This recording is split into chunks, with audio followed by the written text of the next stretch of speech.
Hi everyone. So hearing the stories of the families on the video this week was really interesting to me.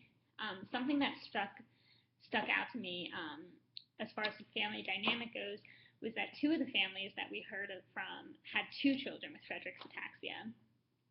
And when I first heard that, I was like, oh my goodness, like that must just be so hard. I can only imagine, how difficult it would be for one child, let alone two children who have the disease. But then, kind of as the story went on and I saw how the siblings interacted, I got to thinking that, it's probably really comforting for the siblings to have someone who's so close to them, going through the exact same thing. And they can kind of commiserate with each other and, talk to each other when, things might not be going so well. And it's probably really nice to have a sister or brother who knows exactly what you're going through and can kind of help you through that tough time. And then something else I noticed that was pretty interesting was that all of the families interviewed had pretty similar perspectives on the disorder and on life in general. Something that I just remembered a lot was how all of the families that were interviewed said that their friends and strangers and people they knew always said, "Oh my goodness, it just must be so hard to be you. I could never do what you do," that kind of thing. And all of the families said the same kind of thing. You don't know what you're capable of, and you don't know what you would do or what you can do until you have to do it, until there's no choice. And I kind of just thought that was a really poignant message to take from the video.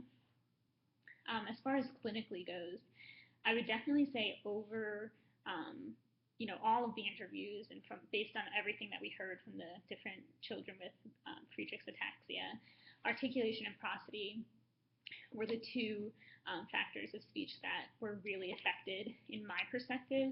And in Dr. McCaffrey's website about the descriptions of dysarthria, as well as the PowerPoint from this week, those kind of corroborated that and said the same thing, that articulation and prosody are usually the characteristics that are most affected. In Alex, though, the younger Bodhi sister, I also saw that phonation was definitely affected because I noticed that her loudness varied a lot. Like sometimes she would speak really softly and I couldn't hear what she was saying, and then other times, it would just get really loud out of nowhere. And I also saw with Alex, when we saw her go to that speech therapy session, they were working on breath support.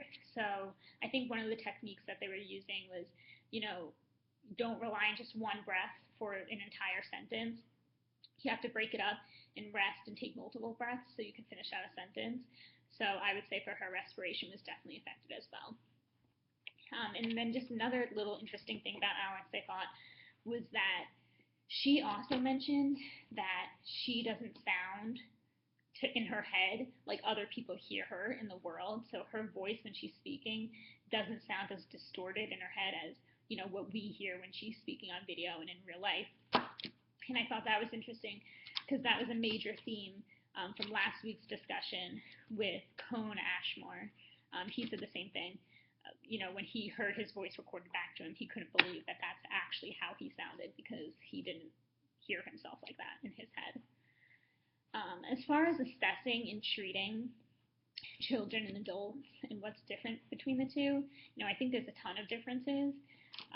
But something with assessment that I think is really different is that when you're assessing a child for something like Friedreich's ataxia, it's going to be very traumatic for the parents, especially because, they have this quote unquote perfect child, normal child. They're just going through their life perfectly, and then, something like this happens.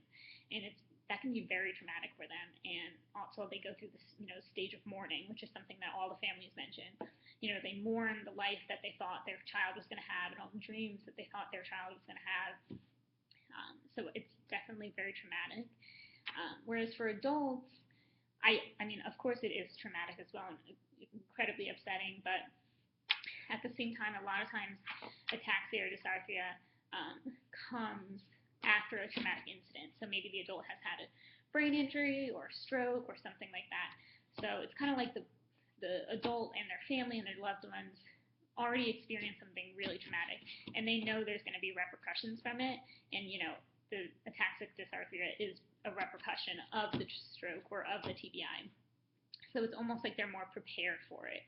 And there might not be as much of a mourning as there would be in children and parents of children. And then as far as treatment goes and the differences, I think a main difference would be with children, a lot of times treatment is focused on finding a cure. You hear that phrase a lot, oh, we need research, we need, money to find a cure for this disease. Because, children are so young and, people see that they have so much life to live. And if there's more hope that a cure could be found in their lifetime. So even though they do focus on, management techniques, I think a lot of it is focused on finding a cure.